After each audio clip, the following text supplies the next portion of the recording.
Good morning, Pastor Tom Donnelly with Firmly Rooted Ministries, and today's devotion is for August 17th, and the title for today's devotion is "The Bigger Picture is Only Seen with His Eyes," and His obviously is God's eyes. The reading is from Luke chapter 9. Jesus strictly warned them not to tell this to anyone. And he said, "The Son of Man must suffer many things and be rejected by the elders, chief priests, and teachers of the law. And he must be killed, and on the third day be raised to life."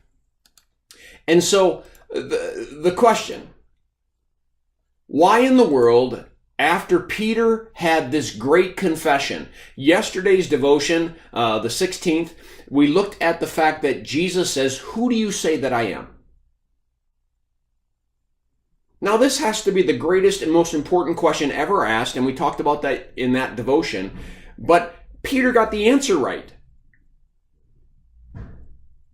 Peter finally got something right, and he says, "You're the Christ, you're the Son of God." And Jesus says, "Okay, now don't tell anyone." And you got to be scratching your head saying, "I don't get it. You're training us to be evangelists. You're training us to be missionaries. You're training us. Shouldn't we do this? Shouldn't we go out and proclaim it? Shouldn't we go out and let the whole world know?" And Jesus strictly warns them not to tell anyone until he has gone through the process of Holy Week, where ultimately he dies and rises again.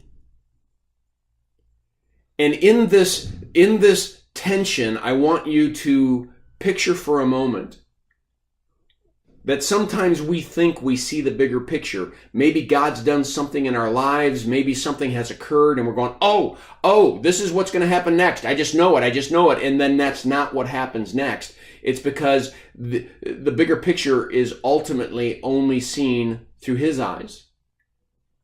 And we have to make certain that we're listening to Him.